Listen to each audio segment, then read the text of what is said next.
Playbook for Performance, the official podcast of Shauna Corden, the Joan of Arc for corporate healing and performance. Join the quest to make work fun again by preparing leadership for engaging workplaces. And now, your host.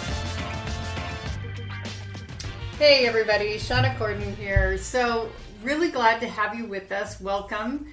We're glad you're here as part of this journey. This month we're really talking about the theme of business planning, and we've covered a couple of lessons already. So you can go back to podcast 84 and 85 if you missed the first couple steps. But today we're going to talk about step 3, which is really casting the vision. So when we talk about casting the vision, we're saying, let's paint a picture that's so clear that all of our employees, our stockholders, our supporters know where we're going, and they feel really good about it. And they can connect the dots from what they do every day to the vision. They see how they are contributing to the vision. So let's break it down. So why do you want to have a vision? You really want to provide a map for your organization. Now, when I am talking to my coaching students and I talk about the importance of a coaching agreement, and that is for the session, it's kind of like setting an agenda for a meeting and what are the objectives of the meeting and what do we want to get out of the meeting. And the analogy that I like to use, I think is really fun, is, hey, you and I are going to go together on a hike, and you and I have decided we are going to go to the peak. And there's a fork in the road, and all of a sudden you start going towards the lake versus the peak. Now, as a coach, I don't set the agenda. The client sets the agenda. So I'm just going to observe. I'm going to notice, hey, earlier we said we were going to the peak. I noticed we're going to the lake. Do you still want to go to the peak, or are we changing direction and we're going to go to the lake? And it's totally up to the client what they want to do. Now, this is not the case when it comes to employees following their leader, right? In a coach and client agreement, we're equals, except that in the case of this coaching session, the client always sets the agenda. It's not the coach. And so what we want to make sure that is when we are in a leadership role, the leader sets the vision. We don't want to just show up one day and the employees go, hey, well, what if we did this? You know, that could have you end up 20 degrees somewhere else if it's not part of the vision. Now, we definitely want to incorporate their ideas on how to get stuff done, the order, you know, what's most efficient, things like that. But when it really comes down to the vision, followers are looking to the leader to provide it. Where are we going? What are we doing? We're really kind of programming that GPS for focus. And people want to be able to connect those dots. Here's what I'm doing that contributes to our vision. We don't necessarily need the final address.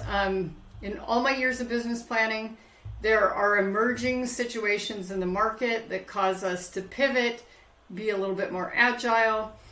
But we do need the direction. We want to know that we're going north, not south, etc. So the other thing that the leader does is they really set how big or small the vision is. Where are we going to be in 3 years, 5 years, 10 years? Really at 10 years, you're daydreaming. Think about technology 10 years ago. Very little of what we take advantage of today exists. But we do want to just set the direction. We're going to keep updating this as we go.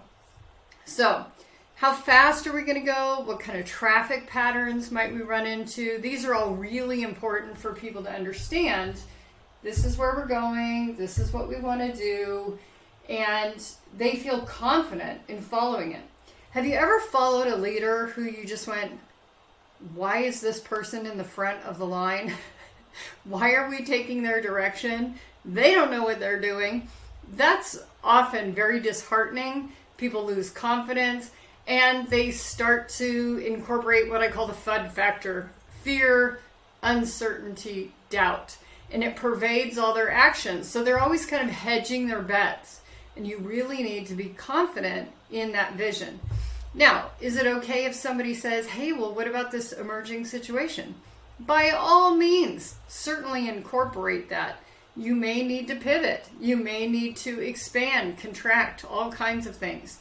I don't think we would have expected, in the last 6 weeks, we've had like 4 major banks fail.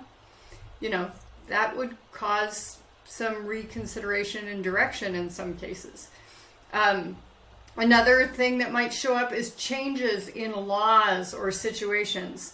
Are there new regulations? Are there new things we need to be aware of? So the vision really creates a map and a route. If we go back to that hiking analogy, we are going to take this route. We can anticipate we're going to hit this first milestone at this amount of time. And, what I love, the National Park Service has a very amusing Twitter account. And they posted this thing like elevation may appear higher than, or maybe higher than it appears, because when you look at a map, everything's flat, of course. So is there an elevation gain? Meaning, are we going to have to work a lot harder this first quarter because we haven't hired enough talent, or we don't have all the tooling yet that we need? We're in cramped facilities because we're getting ready to move into a new property, things like that. Do we have enough fuel? Are people really tired from the previous quarter? I can tell you from my days in corporate, when our CEO said, this is the most important quarter of our history, career, whatever it might be, I was like, yeah, I've heard that before. I was really motivated and really ready to jump in the first couple of quarters. About the 4th time I heard that, I went, yeah. So make sure that you're using that crying wolf, deliberately, and you're not overusing it. So, is there a point where we get to rest? Is there a point where we expand? We, upgrade the hardware, something like that. Is there a really great sight to see? I had a client years ago who got to bang the bell, I guess it is, for the IPO of their company. And that was something on her bucket list. And I thought that was really great. So that might be a sight you want to see on the way. You're gonna expand. You're gonna open a new facility. You're gonna land, this perfect client that's gonna make your life so much easier. What else is out there for you?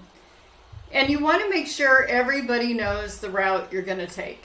If you're an employee, you want to know where we're going. Okay. So the team needs confidence. I know where I'm going. I know my part in helping us get there. I know what's expected of me. Now, the question I often get as a coach is, well, what about this detour? Of course there will be a detour. When you move furniture or you rearrange things, there are always going to be dust bunnies that require extra cleanup that you didn't necessarily anticipate.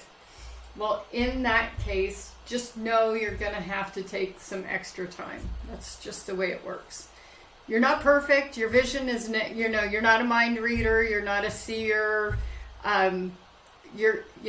Everything is going to have some challenges with it. Know that your vision's not perfect, but you are going to adjust as situations come up. Acknowledge that unexpected construction that you run into to your staff. Yeah, we didn't see that this bank was going to fail. We didn't foresee this situation. I mean, how many people were foreseeing the pandemic, right? So acknowledge it, choose the detour. It's better to decide and make a choice and move quickly than to hem and haw and go back and forth.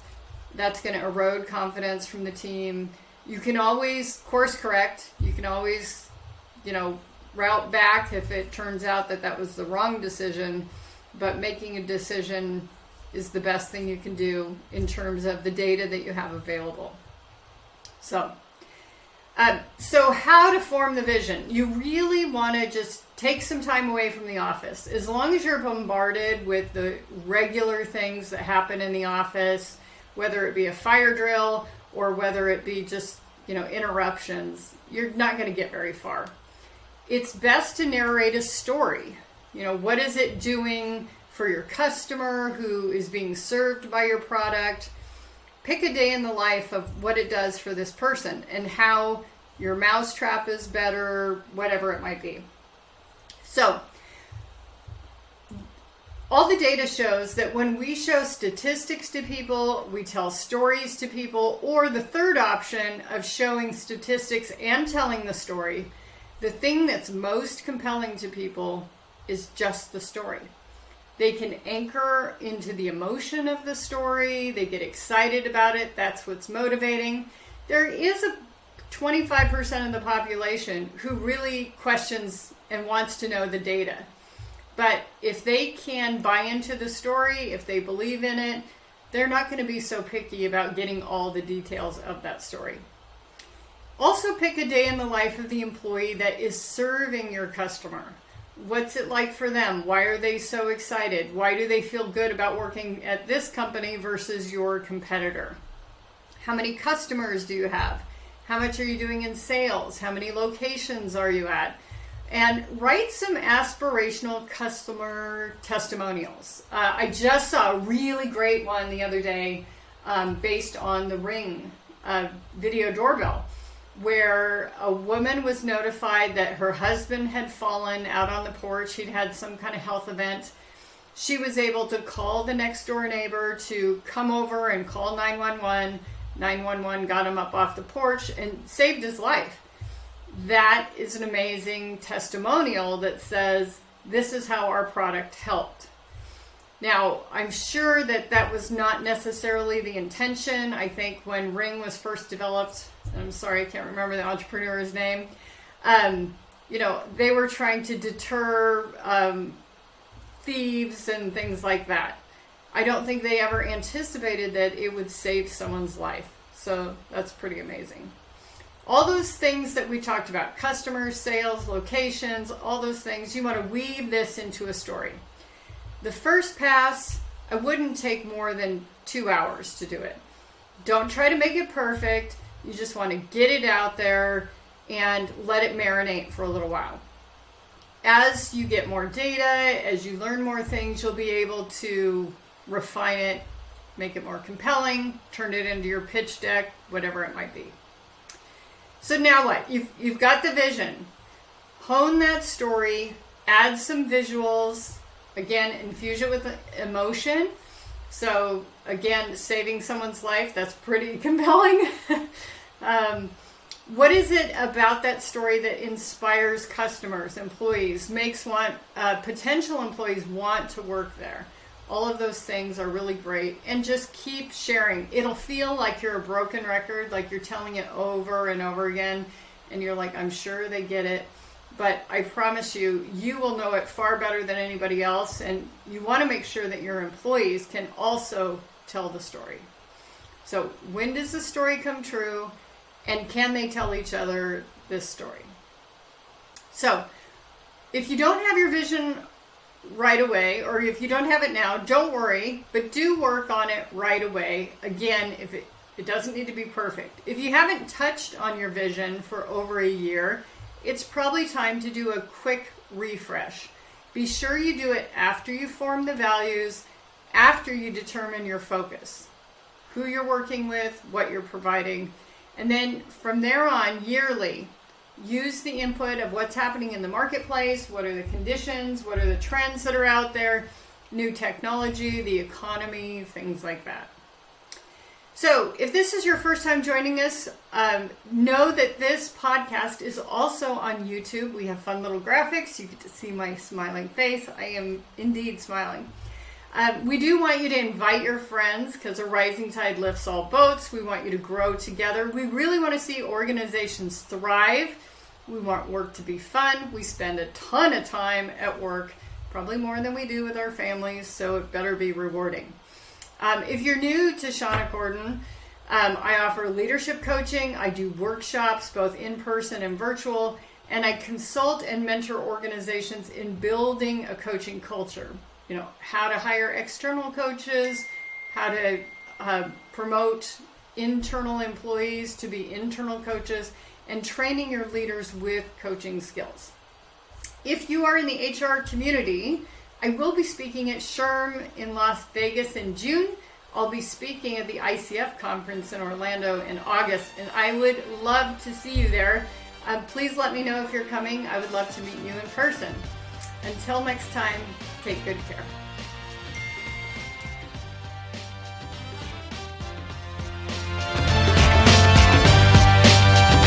Thank you for listening to Playbook for Performance. To learn more about Shauna Corden, her consulting programs and tools, please visit her website at shaunacorden.com and follow us on social media at Shauna Corden.